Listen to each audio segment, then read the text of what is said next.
East Africa's last coastal forest. 400 square kilometers of it. This is a special place, a biological treasure trove,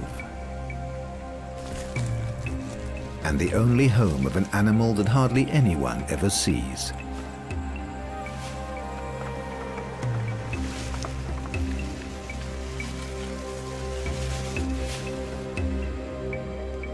This secretive animal is the symbol of the struggle to save the forest.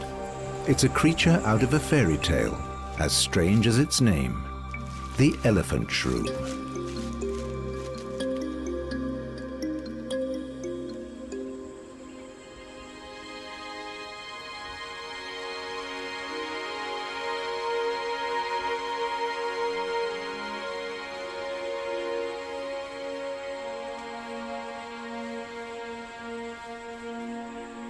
The Arabuko forest is a model for the protection of nature in Africa. The aim is for the local people to live off the forest without destroying it. It's quite a challenge. The forest starts on the coast of the Indian Ocean. Once it stretched all the way from Somalia to Mozambique.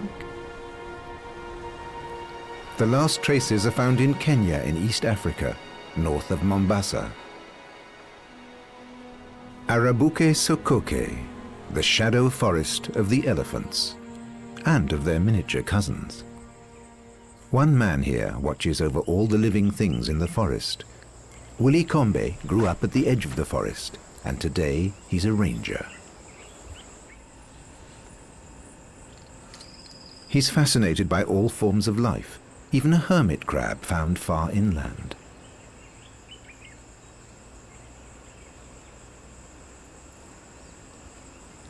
Willie spends all day in the forest, counting the elephant shrew's hides and checking their nests.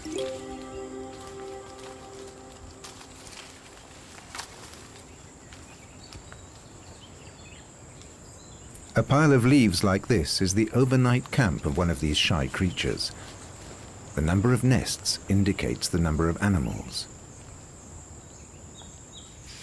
I feel very comfortable. I feel like I'm in heaven. I really enjoy it. It's so cool. You really feel that you are in nature.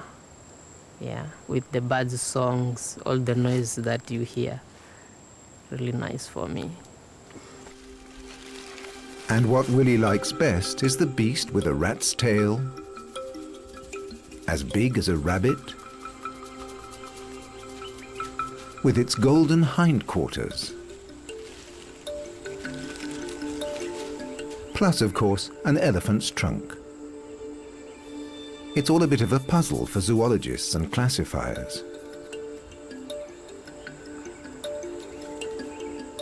In fact, elephant shrews have their own category.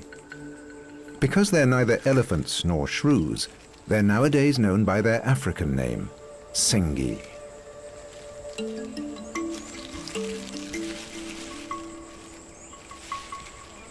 Their habitat in the Arabuko forest is under threat as human settlements move ever closer. Over 100,000 people live in 50 nearby villages, all putting pressure on this tiny nature reserve.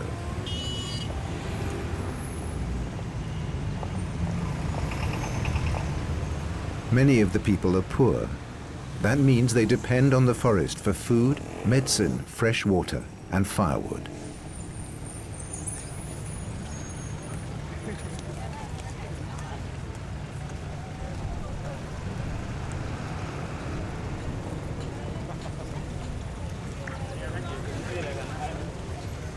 Willie understands the people's needs.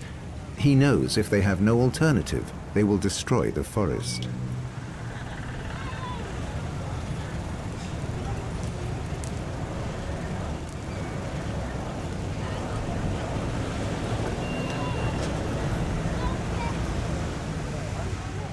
On the other side of the forest, the Giriyama tribe have kept a very different way of life.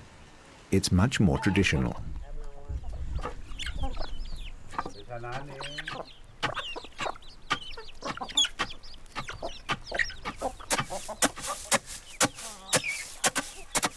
This is Ratchap and his cousin Karembo.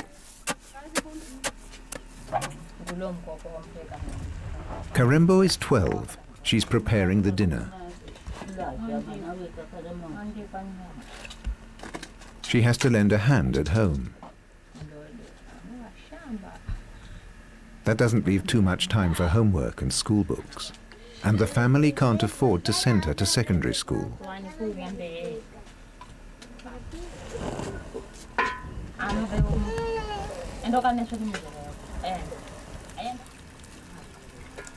Karembo works and studies hard.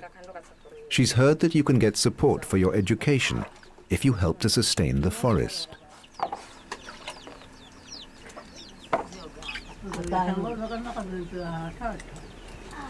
But like many of the people here, Karembo doesn't know a lot about the forest and the animals that live in it.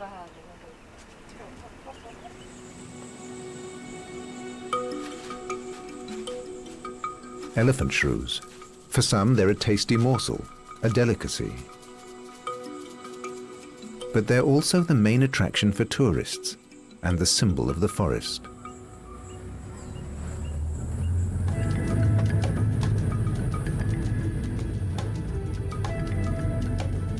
A few thousand tourists come on safari every year, bringing with them much-needed hard currency.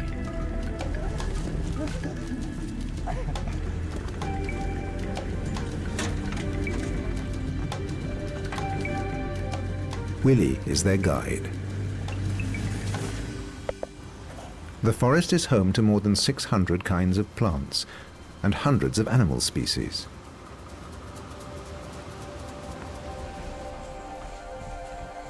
Kenya has made the Arabuko a national park. It's a hotspot of biological diversity, a World Natural Heritage Site. Even though most visitors never get to see a Sengi face to face, the other small forest creatures have a magic of their own.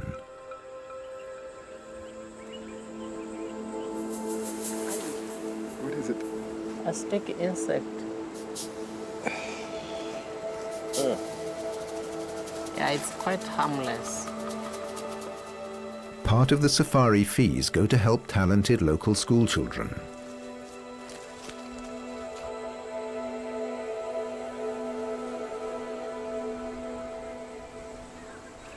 Willie often comes to this school at the edge of the forest to share his knowledge about the jungle and to promote its symbol. Do you see this? This animal is very famous. In Arabuko Sokoke, it's the only place that is seen. It uses this long snout. Rajab and Karembo want to learn all they can about the forest. If they come top of the class, they can win a scholarship, financed by income from projects in the national park. And Willie is only too pleased to help them learn.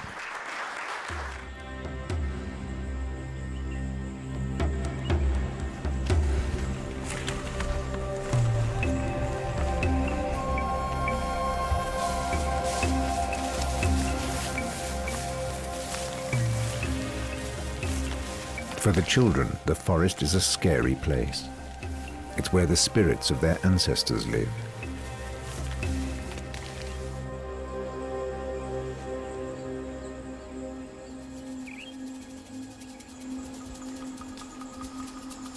But they'll have to go deep into the woods to have a chance to see a Sengi.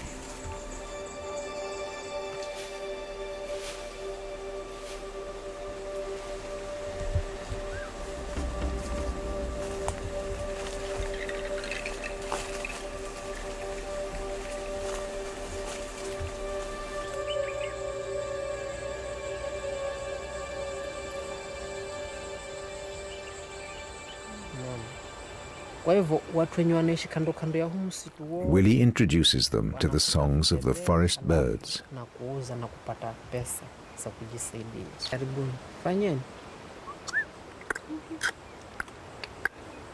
Ni hivyo kabisa, alafu anapiga mbili.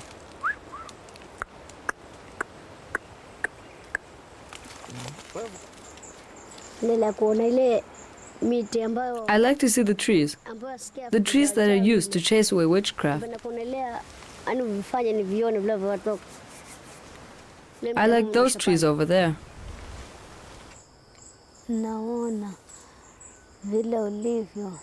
I'm happy to see how the trees are growing here. I like to see the birds.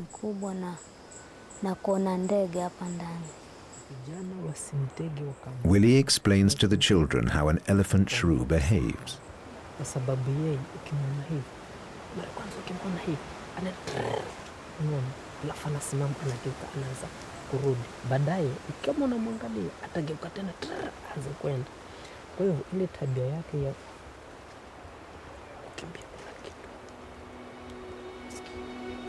And they're in luck.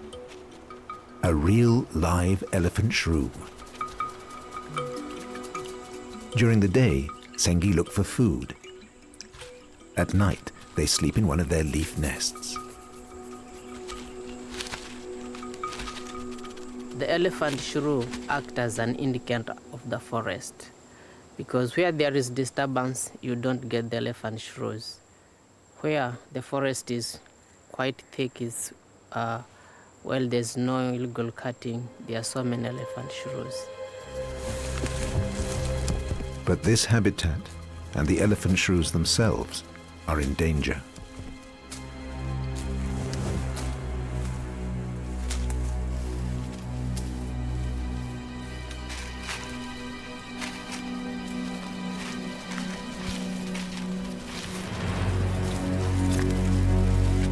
In spite of all the rangers' efforts, there are plenty of poachers around. Some are simply hungry, but others are in the lucrative bushmeat trade. Setting traps is illegal.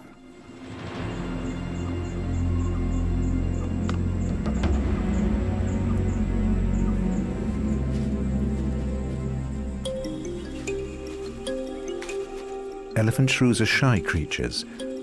They live on their own and are sensitive to every sound in the vicinity.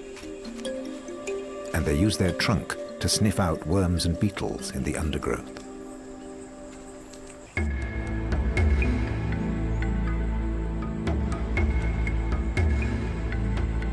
Arabuko is also a refuge for animals with rather bigger trunks.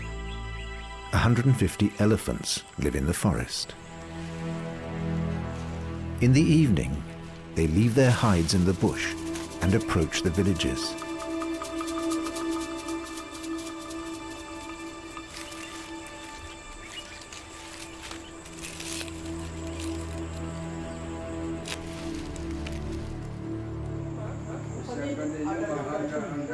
The rangers are here to protect the forest from humans, but also the other way round.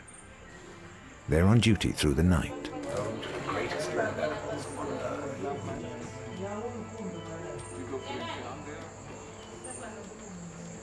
Just after the rainy season, they're at their most active, digging tunnels to keep supplies.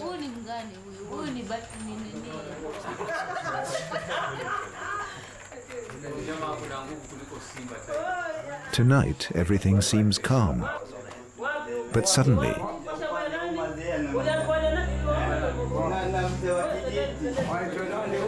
the alarm is raised. The rangers must leave. Elephants have been seen in the farmers' fields.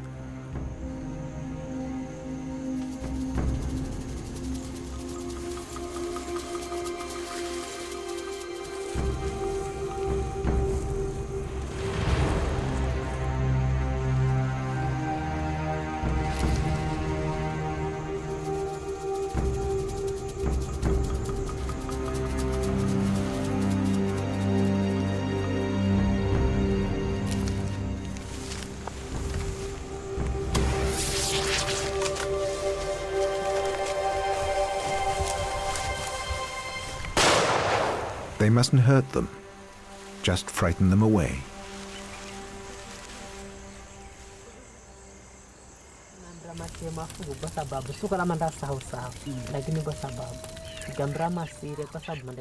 Willie visits Karembo and her parents in their village. Karembo's cousin Ratchab is there too.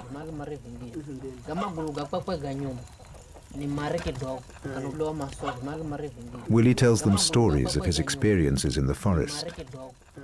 Most of the people are afraid of the animals in the forest. There's a special legend about the elephant shrew.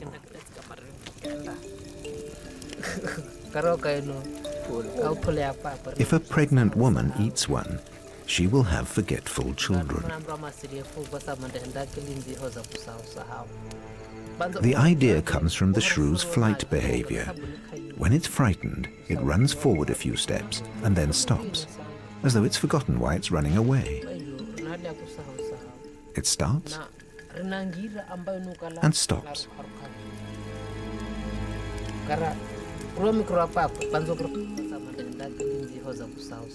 That's how they explain it anyway.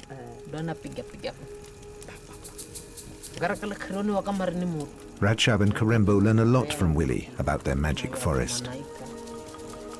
It's useful information, not least for school.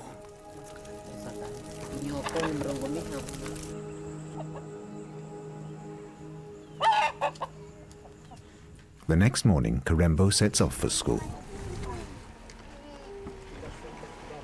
It's a 4-kilometer walk every day. She walks along the fields at the edge of the forest, past animals both big and small.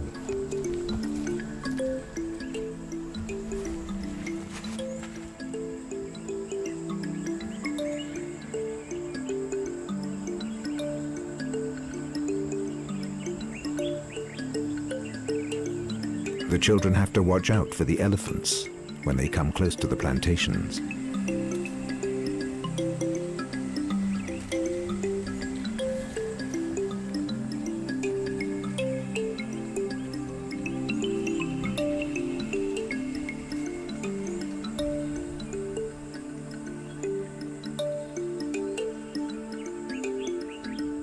Baboons are one of 3 monkey species that also plunder the farmers' fields. There's nothing the rangers can do about them.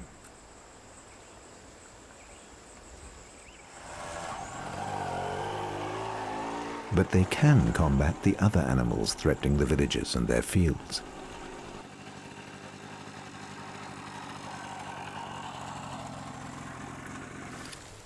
The rangers have built a fence separating the villages from the forest to defuse the conflict with the elephants.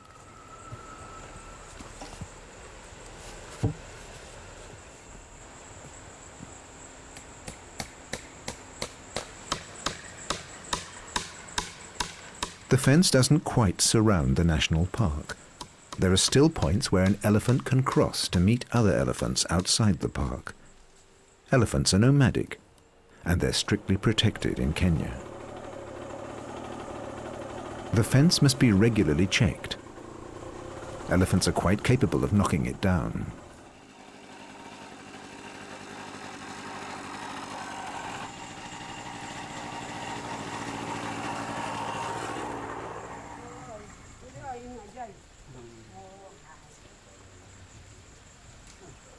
The idea is that the people need to be involved in the management of the forest. It's their job to check the wires. That way, they don't get the feeling the animals are better protected than they are.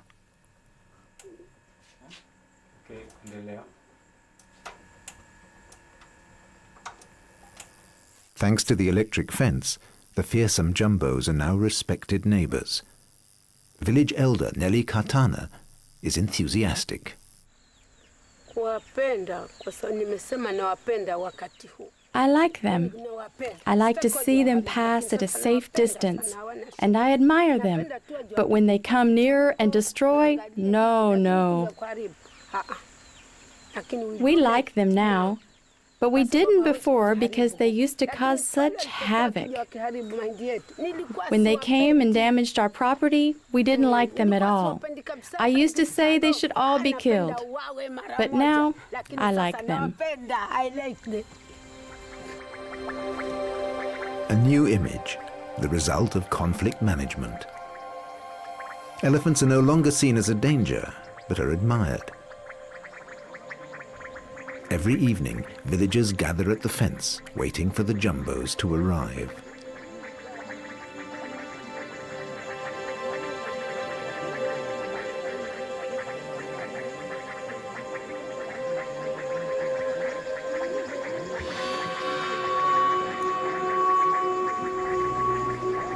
They only come out of the bush when it's getting really dark. They've been hunted and intimidated for too long. People stay here for hours to see the great mammals.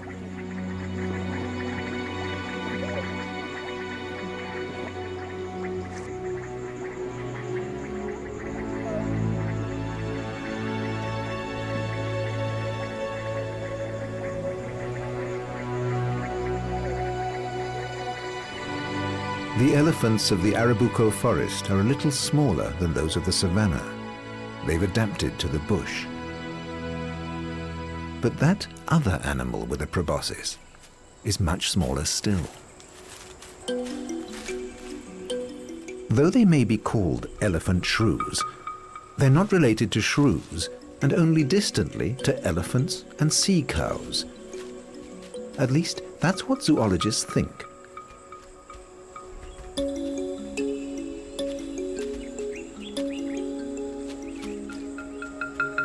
They have a very good sense of smell to sniff out prey. They need the leafy undergrowth of the high forest, and they need to be left undisturbed.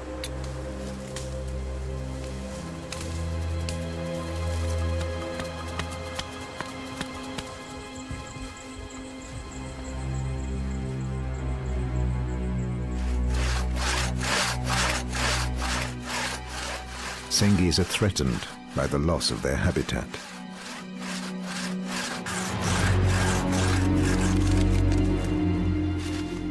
Local people are taking firewood illegally.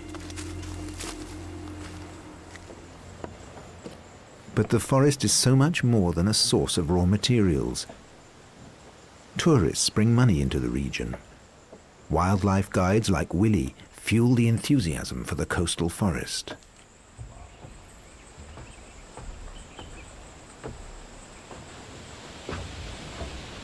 So down there, this is one of the seasonal ponds that... If they're lucky, visitors will get to see the hippos.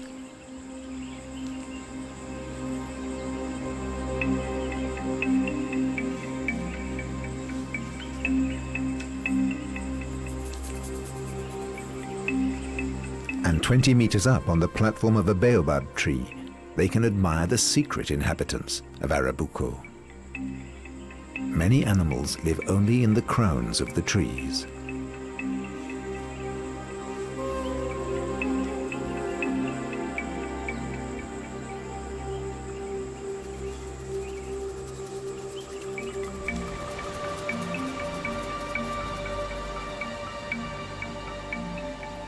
The forest begins at the sea, more than 20 kilometers away. This tidal coast has plenty of fish and attracts birds in their thousands.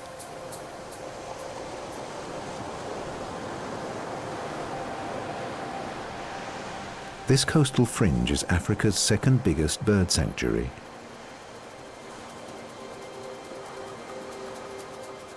Where the sea becomes land, mangrove saplings mark the beginning of the forest.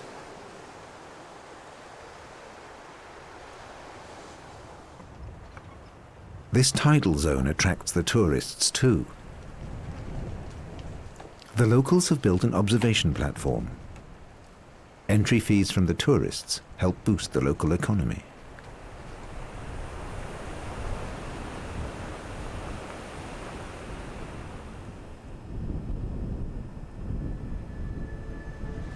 The Swahili coast has been a trading center for centuries.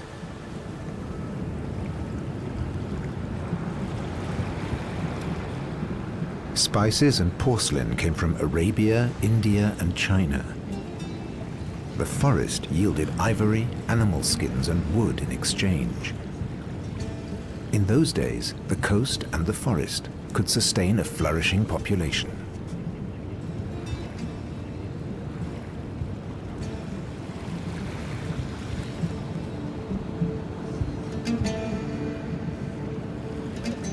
All that remains of the Swahili culture today is a ruined city in the jungle, abandoned since the 16th century. No one knows why people left this magic place.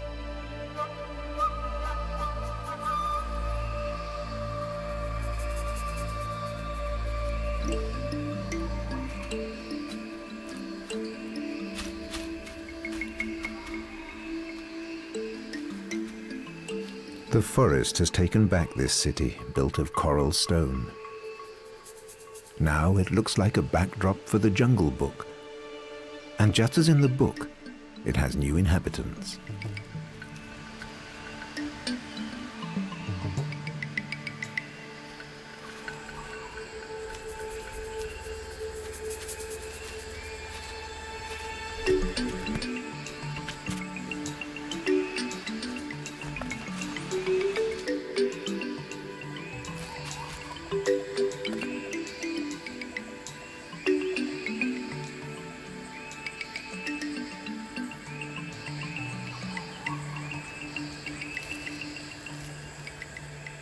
A millipede, affectionately known as a Mombasa train.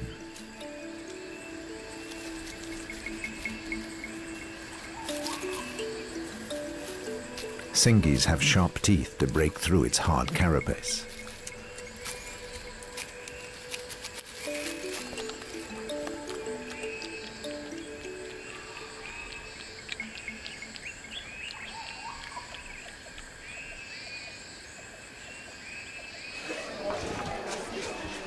The schools at the edge of the forest are full to bursting.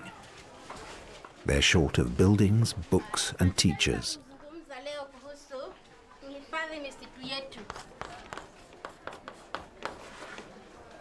Karembo shares her classroom with 100 other children.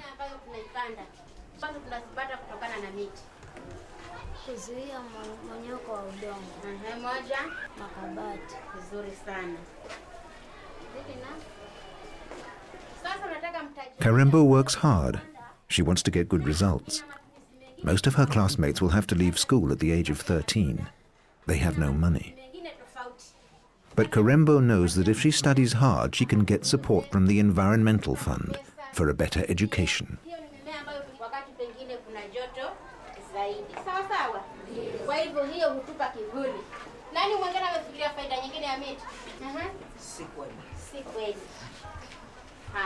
Ever since she saw an elephant shrew for the first time, she's been a fan.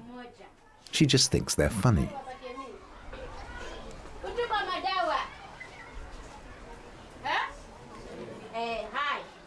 Symbolically, the Sengi stands for Karembo's future by bringing money into the region. A Sengi's most important tool is its nose, not just for sniffing, but for digging too.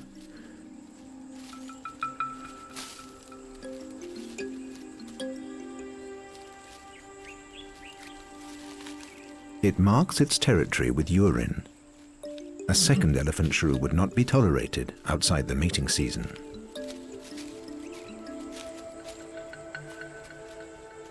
Its gold-colored rear is covered in thick fur, and the skin beneath is thicker too, probably a protection against the bites of other members of its own species. The forest doesn't belong just to the elephant shrew. Recently, there have been unusual interlopers in its territory.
Butterflies.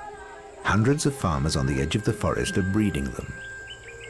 This project is called Kipepeo. That's Swahili for butterfly.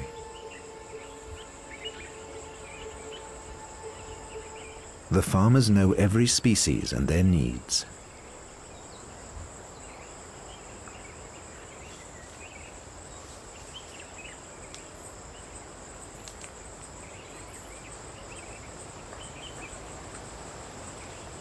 Catches are carefully monitored so that Arabuko sokoke's butterfly populations are never endangered.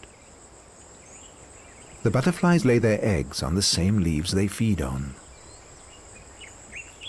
Under close observation, they grow from larvae to pupae. It's the pupae that are valuable. Depending on the species, farmers can earn 50 cents or $1 apiece.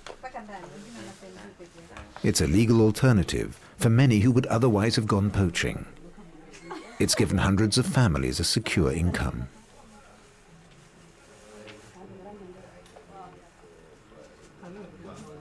The butterflies are shipped to butterfly farms in Europe and America because they can't be bred there. These pupae have just a few days to reach their destination.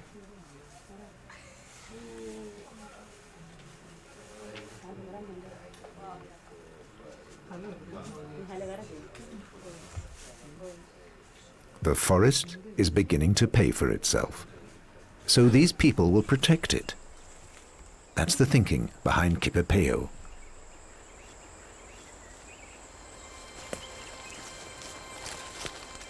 But this forest is still a self-service store for the people who live here. Poachers kill about 15,000 animals a year.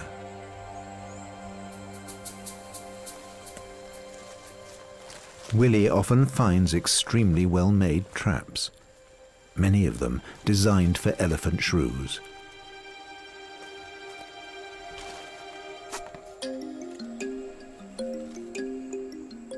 When he finds a trap, he destroys it to protect the Sengi. They already have enough enemies.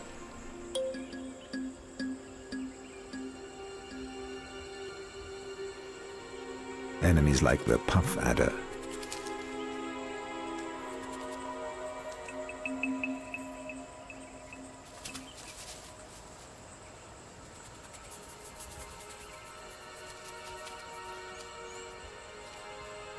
Today, the elephant shrew is lucky. The puff adder gives up.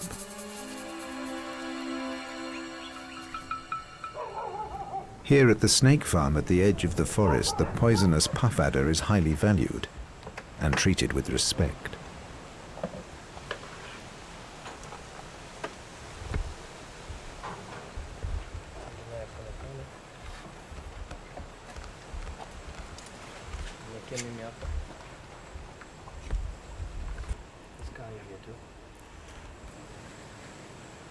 They milk it to make anti-serum to its poison.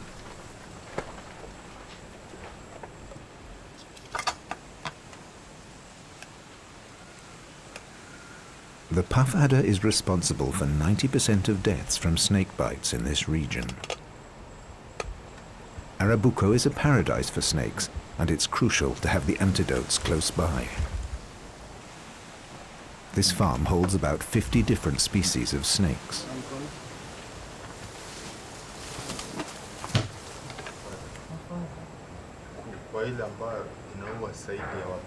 They're an attraction to the children of the forest, as long as they stay in their cages. The children only know snakes as an invisible threat, but most snakes are harmless for people. It's all part of Korembo and Ratchab's forest education.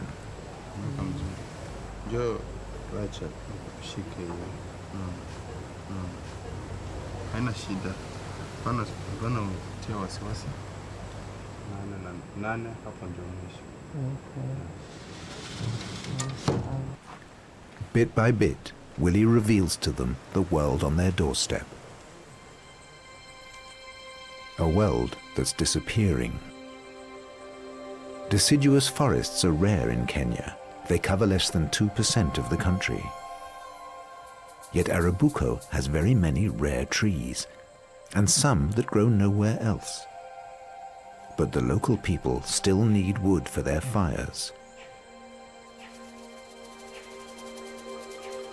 Arabuko's Forest Research Institute has been looking for solutions. This is a nursery for rare species, and there's more. The gardeners are raising exotic plants. Fast-growing trees from Asia are grown as seedlings and then distributed to farmers.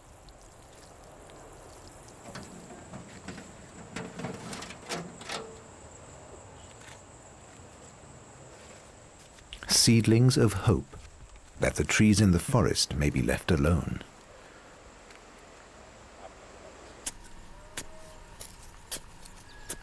The farmers at the edge of the forest learn how to plant the trees.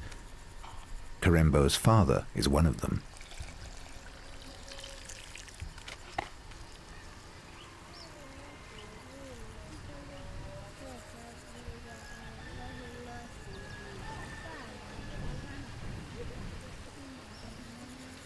The school children brought the seedlings to their parents. They're handed out in the schools. It's important for Karembo that her father does his bit, because that gives her points towards the financial support she needs.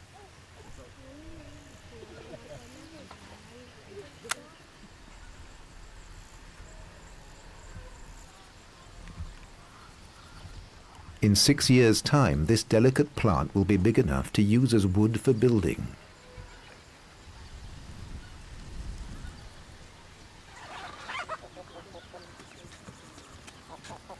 For building new huts in the village.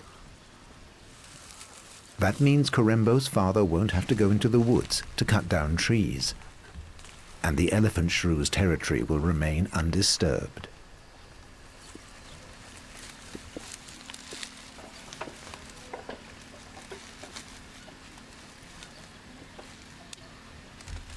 The Giriyama people still live a very traditional life. When they're ill, they go to the medicine man rather than the hospital. And his medicine often comes from Arabuko's green pharmacy, the forest itself.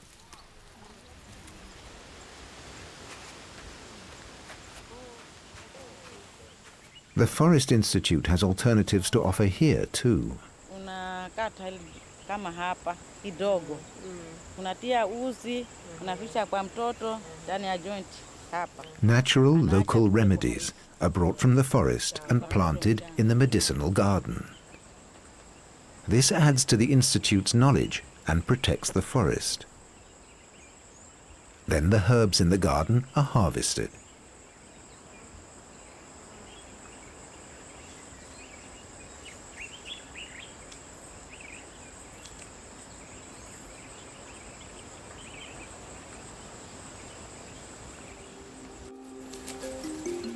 And the Sengi benefits too when no humans come into his domain. The less the forest is disturbed, the happier he is. He doesn't like change at all.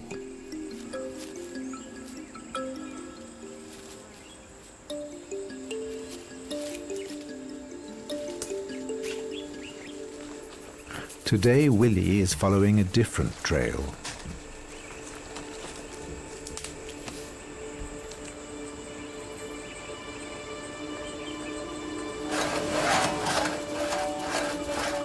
Sometimes he gets very close to the illegal woodcutters.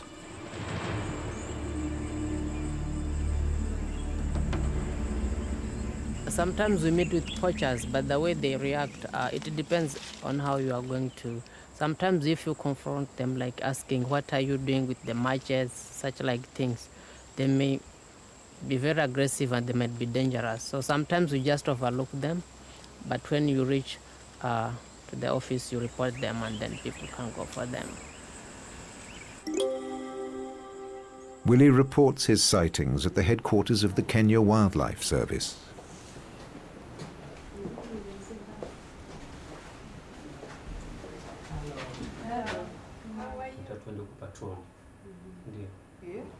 This area? This place, eh? Yes. Okay, it is almost 2-3 kilometers from the boundary. Yes. And the rangers respond at once.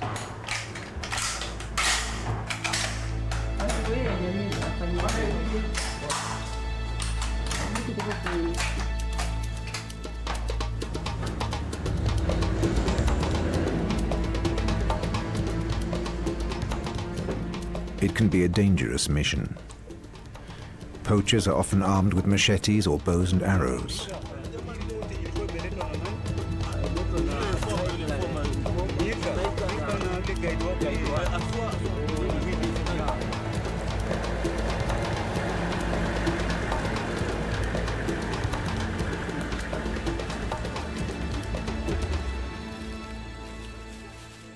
In spite of these disturbances, the numbers of elephant shrews don't seem to be changing.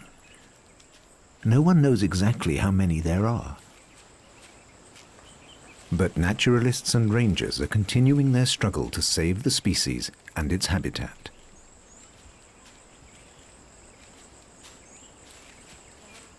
There's hope yet for the spirit of the forest.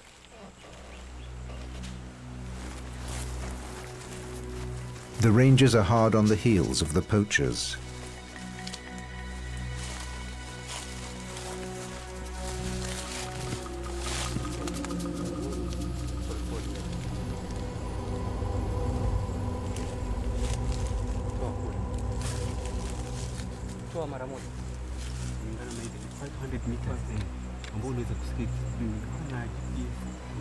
About 500 meters.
Often the poachers are familiar figures from the nearby villages.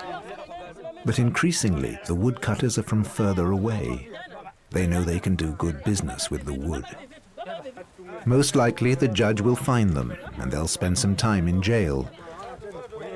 But there's no shortage of people to replace them.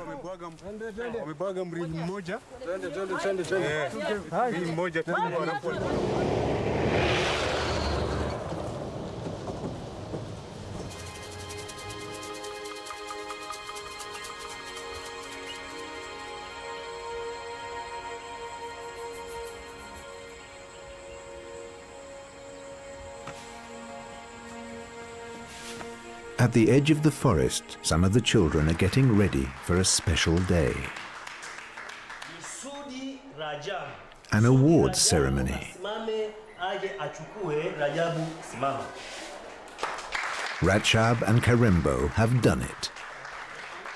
Thanks to their good marks, they will receive money to go on to the next class. And if they work hard, they'll go to university.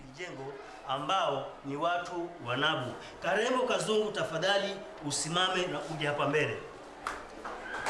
Ngema kwa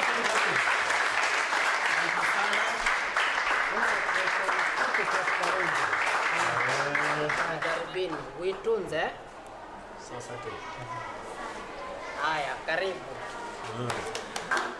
Basi uje yule wa kwanza. Zawadi hizi zitapewanwa na mwalimu wao wa somo la science ambaye Willie's tours and other nature protection projects have already brought in enough money to build this permanent schoolroom and to provide hundreds of school children with a better education.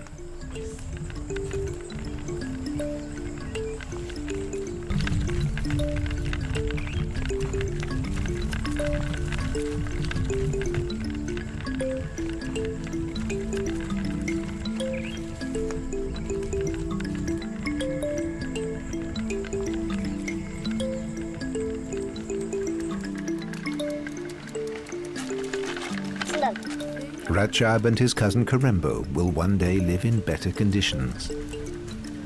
The forest and its attractions for tourists will make that possible. In future, even more of the forest's children should receive help towards their education.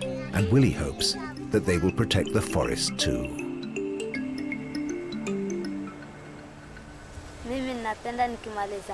When I grow up, I would like to be a doctor.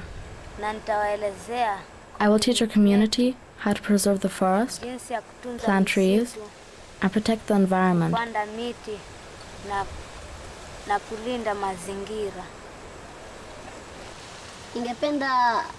When I complete my education, I would like to be a person who stops cars like this and like this. Someone who stops moving vehicles and asks them questions. That's who I would like to be when I finish my school.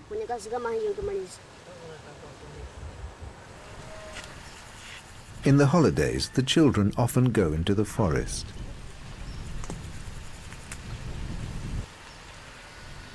Willie has opened their eyes to a world they now see differently.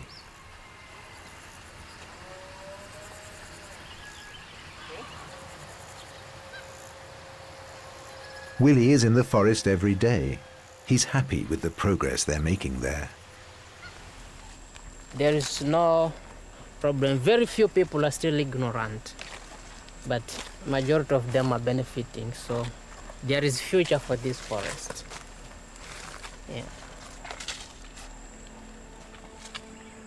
Willie is doing his bit to change the thinking of a whole community.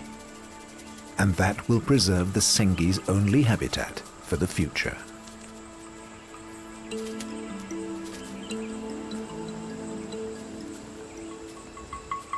There's something new in the shrews' lives. It's the mating season in this territory. They approach each other very cautiously.